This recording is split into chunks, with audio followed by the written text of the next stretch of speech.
going to try to break this down as best I can. Seems like there's a lot of brake kit videos available, which are great, but what I found personally is that I couldn't find any that really included all the parts that I needed. So I inquired with friends in the Supra community and asked them, what they did. And I just wanted to kind of share with you a group of parts before I do this job, just to let you know what I personally came up with and what's going to work in my case. So first of all, to mount the S500, these are the 330 millimeter, they're stamped with Brembo on the back side here, and they actually have 330 stamped on the side. I don't remember which side it is, but one of these sides on the edge, it does have 330 stamped. So in any case, those are required, of course. To mount them, you need 4 M12 1.5 by 30 millimeter bolts. I'd go with a pretty good grade or class. These are 10.9s. You need 4 locking washers. I'd suggest you use those as well to keep them from loosening. Also add some thread tight or thread locker. Some Hubcentric rings are going to be required as well. That's pretty common with all these brake kits as well. So you'll go 67.1 to 60.1 millimeters. And that's, again, just to keep the rotor centric on your hub so you don't get any wobble. Of course, you need brake rotors. A buddy of mine found these didn't require any kind of spacers on the brake caliper, which is great for me because I'm basically pushing for all the room I can. So when you use washers on these to space these out and center them on the rotor, it essentially moves the caliper further out. And my rims don't have enough offset as it is, and I didn't want to have to push my rims out any further than 15 millimeters. So long story short, these brake rotors work with these caliper parts, and you don't have to use any spacers at all on the caliper, so they just bolt right on. So I don't know if I have the actual part number for these, but we have 2 Brembo brake rotors, and they're for Mercedes Benz Vito W447. And here's kind of the information on the box.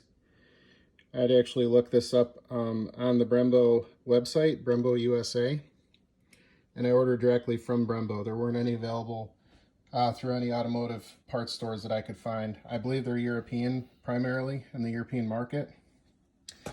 I found that these brake pads were just kind of, we'll see how they work. I don't have much information about this company, just kind of went with them.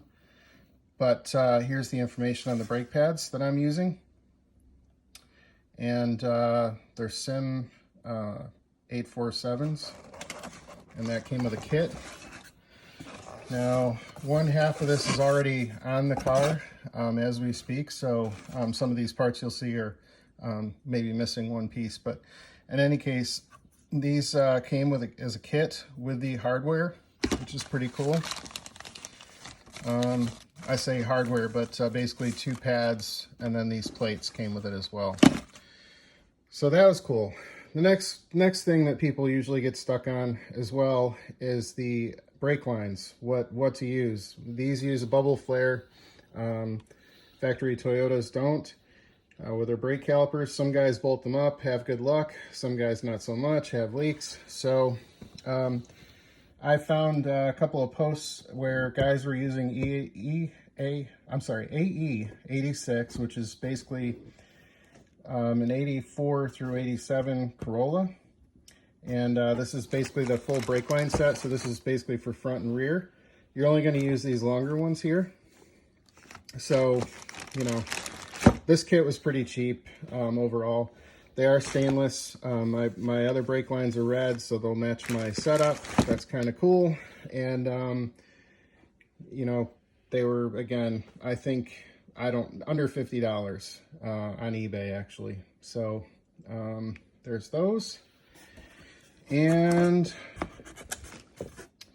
getting into the wheel fitment, I had to use a spacer. I'm not wild about using a spacer. Some friends of mine that have some pretty high horsepower build have had no problems with these spacers. And I'm going to use these longer studs, which are basically M12 by 1.5 by 63 millimeter total length. And again, these are class or grade 10.9. So these were decent. Ordered a set of 10 of them. And basically what I'm going to do is I'm going to pound these studs out on all these, all 5. I'm going to have these longer ones going through my factory hub, going through this hole. I'm going to bolt this down, you make this flush, and then we're basically going to have the studs protruding more than factory, which is perfectly fine with me. And then I'm going to mount the rims to this hub. And that's, of course, on top of the rotor and everything else. So let me show you here in a minute, but basically this is the total breakdown of all the parts that were needed for this whole conversion process.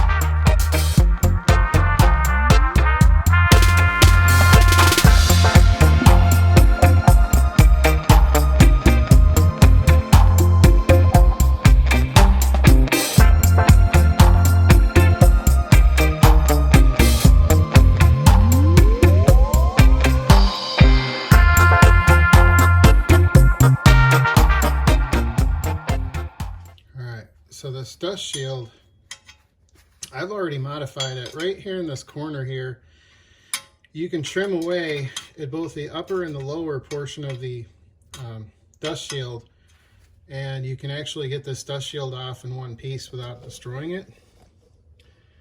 So you can kind of see a little bit down here. I modified it down there as well, so it doesn't go all the way around. And it's just enough to get the dust ring off without, again, butchering it.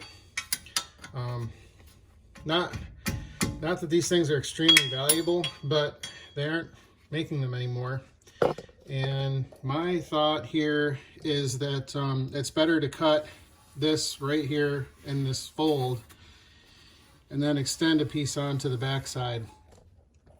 I've got a buddy that's going to help me try to weld fabricate something up, and then we're going to powder coat it. And I might even do some fancy LED rings around them as well. So we'll see. But in any case, back to the brakes. They're kind of a booger to get out of here. I use an old school Craftsman 12 millimeter, and it always has served me well. Sometimes I'll kind of go and tighten them more first, just to kind of crack them a little bit. I just kind of pound them down. Get them loosened up, budged. They are on there pretty well though.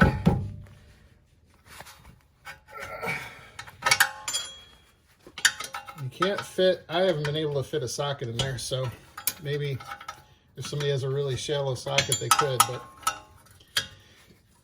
you also can't get a ratcheting wrench in there because this outer portion is too close to the bolt to get a larger size wrench in there.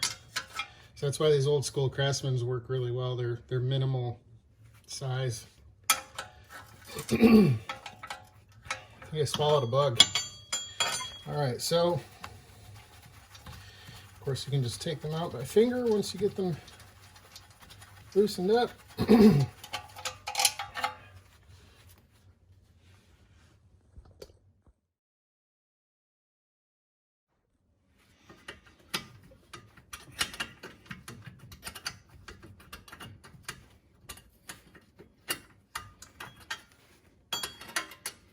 Boy, this booger is stubborn. I think the bug's trying to crawl back out.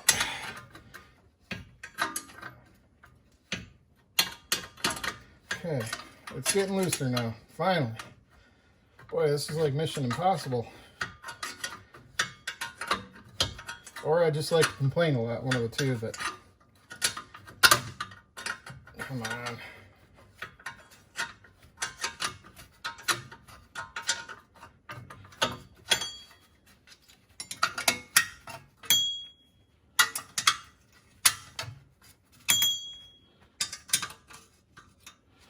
All right.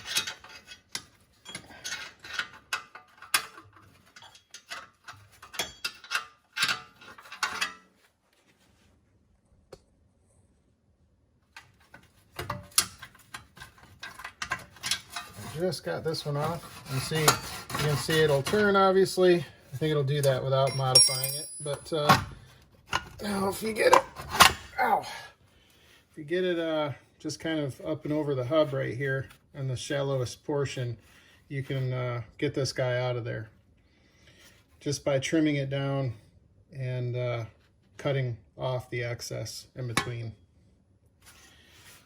So it's pretty much complete, and we'll go back on and off without too much of an issue. And once we get it modified, we'll be able to get it to work with the new brakes. It'd probably be nice to have this little bit of cooling fin, you know, kind of deflecting wind into the brake rotor. The next thing we have to do is pound off these factory studs, and that's a lot of fun. So let me get ready for that. I'm gonna put on some try to find a kind of like an old scrap lug nut. Yeah, it's not gonna cut it.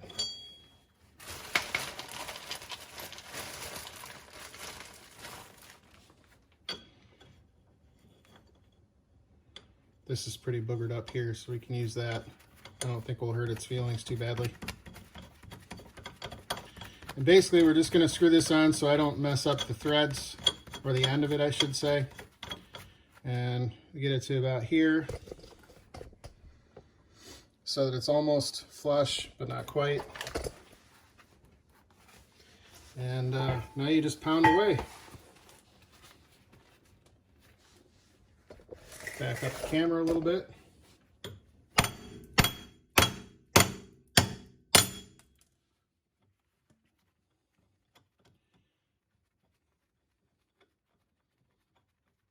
And you could use like an air hammer. It might be a little more effective and maybe not shock the hub as much, or the bearing on the hub. But this is what I have right now. I don't have any air currently in my garage, so working with what I have.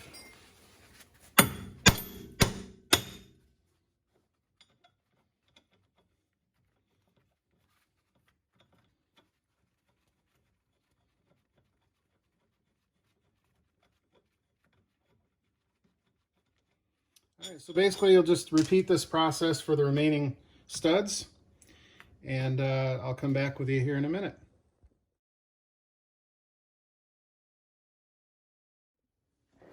All right, time to put the studs in.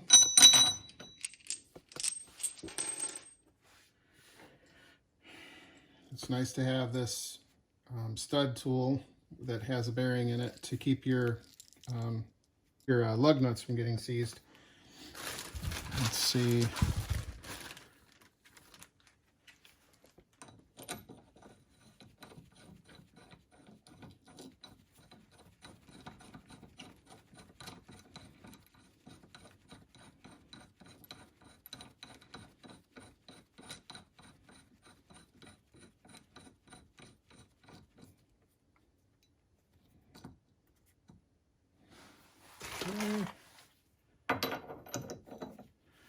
Using these factory Toyota Supra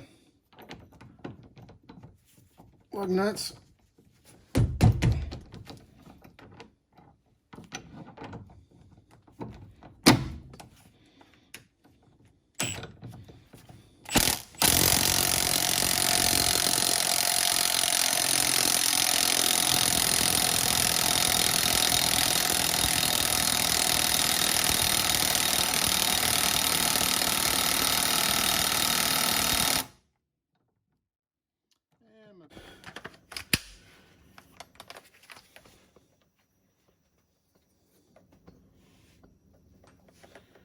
little bit more to go. That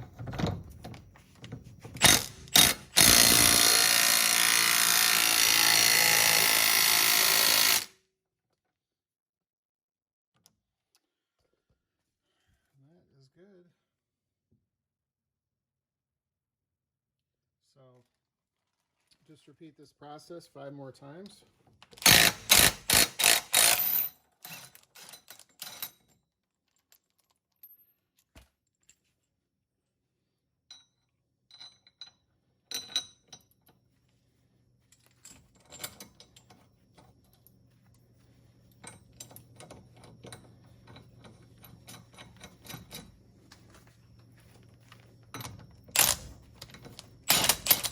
Five more times per side, I should say.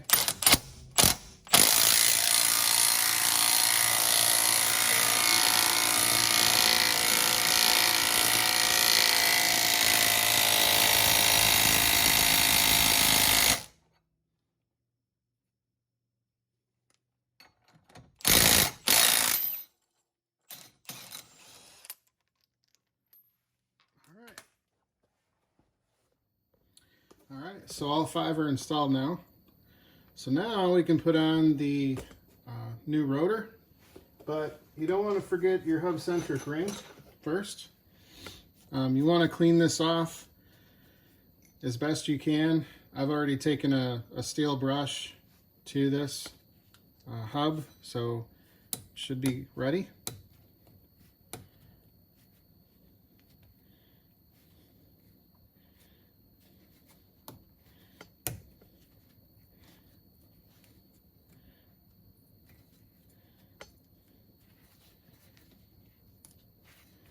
It should fit very snug. Make sure to push it down all the way. So that's it. So we're ready for a new rotor now. Give me 1 minute, I'll unbox it and bring it over. All right, so we've got this big honking rotor. It's about 13 inches. See if I can, here's what it says on there. I'm not sure if you can make that out or not. I'll try to show it a little better once we get it mounted.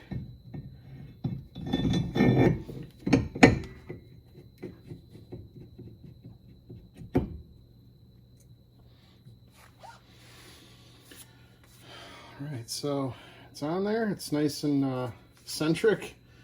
The Hubcentric ring's doing its job. Nice and tight. And now we have to mount the caliper on. Let's see. I'm trying to figure out if I can give you a better part number.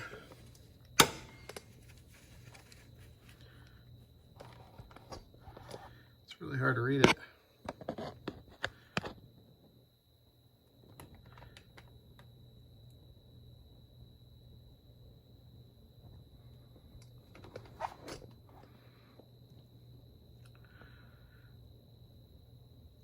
Okay, well, I don't think I'm getting anything useful.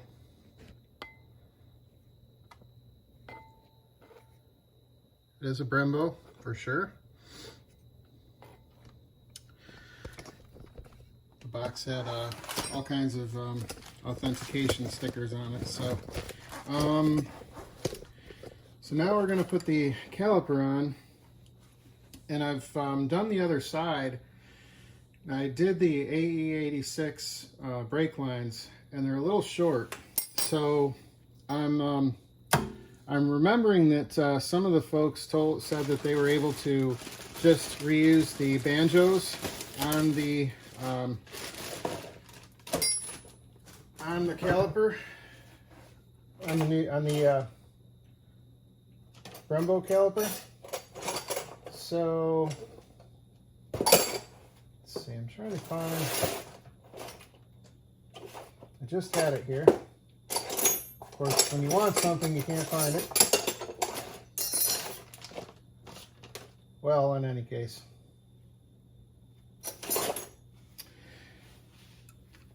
basically,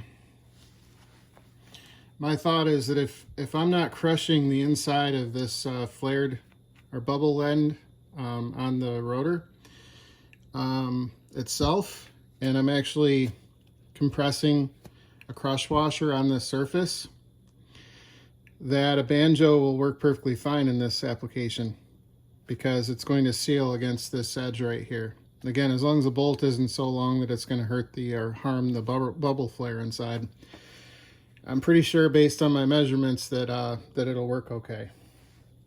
So I'm going to try to reuse the brake lines that were on the original caliper, and we'll see how we make out. In any case, now we need our mounting hardware. Again, a lock washer and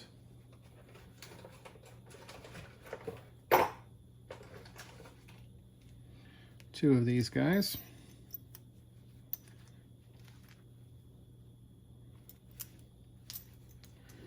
So I think that it's all M12, yeah, 1.5. All right, so typically I would leave this guy off to help kind of rotate the new line on, because these AE86 lines, when you screw them on, that you really have to take the whole line. So you kind of have to feed the line through all the brackets up in the from where it connects there to that bracket there, and then it isn't long enough to make it to the third bracket down below, this one right here. So basically you have to get the AE86 line run and then kind of rotate it inside of the caliper, and it's kind of a pain in the neck. But since I'm going to try to use this, I'm going to try to reuse the banjo.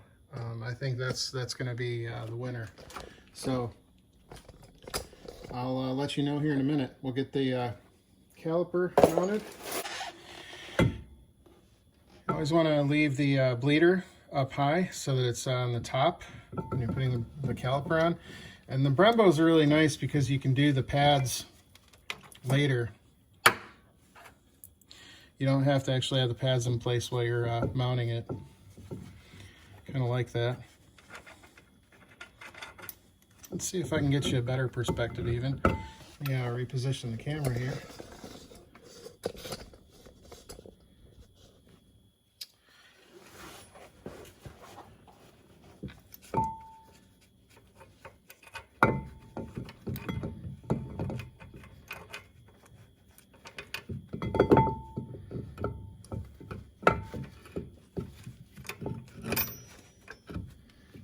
I think I'm gonna have to get up.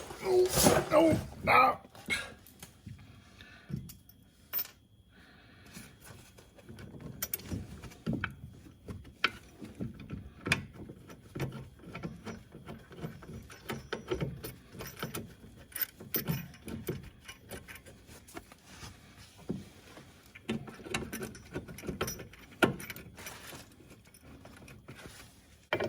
$19mm.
right, so this is basically what I did to the spacer. I pounded the studs out, and what I'm going to do is use the factory, or I'm sorry, the nuts that were supposed to be countersunk into the original studs. I'm going to use that on here with a little bit of thread locker, and I'm going to kind of mildly torque them. Looking for all the hardware right now. I think I've got it all right here. So these are the original studs that were removed.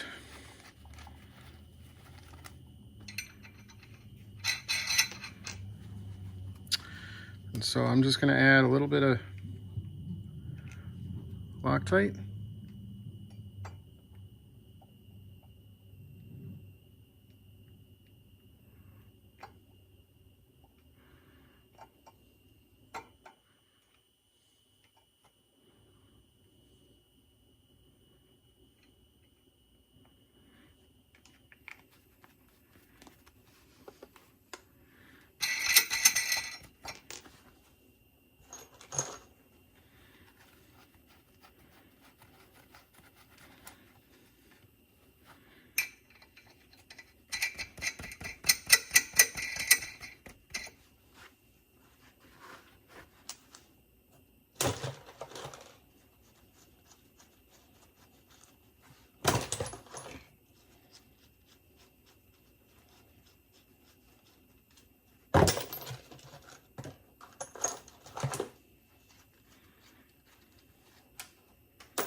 I believe it's a 19, I could be wrong, but yeah. These impact sockets kind of help space the nut in there as well. But the nuts have a 60-degree chamfer that kind of, you know, come to an end. And seat inside of the, you know, it kind of centers the hub as you're tightening it.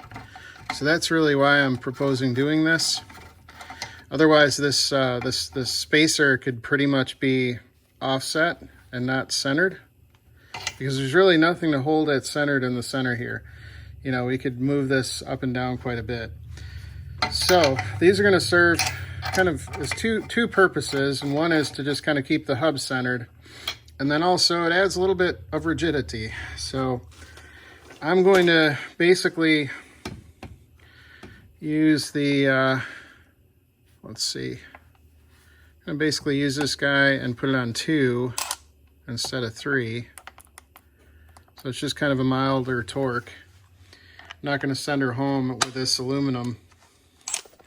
This should be more than adequate, I would think.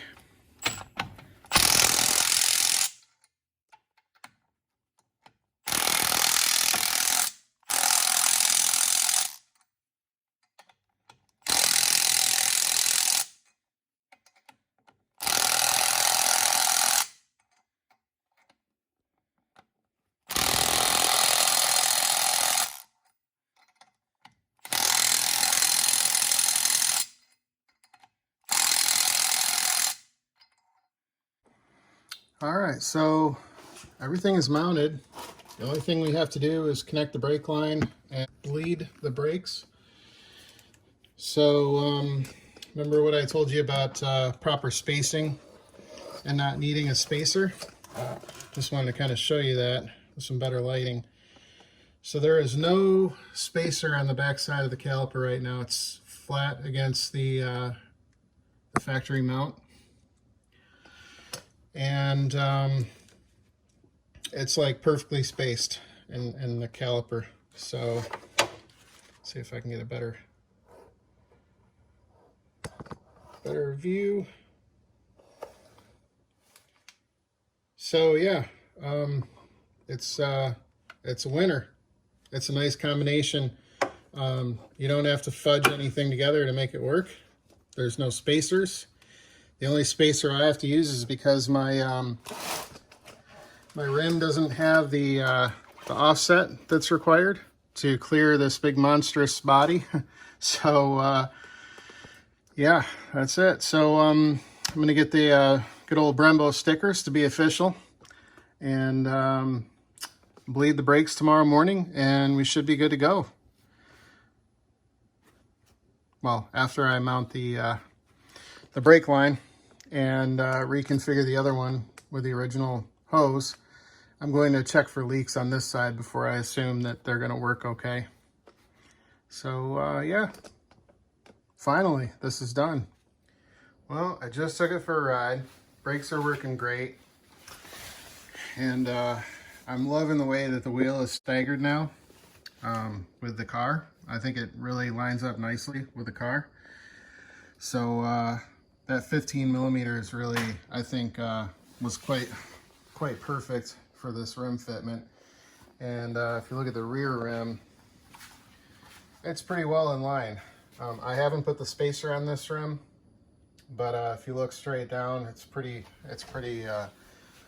flush with the car.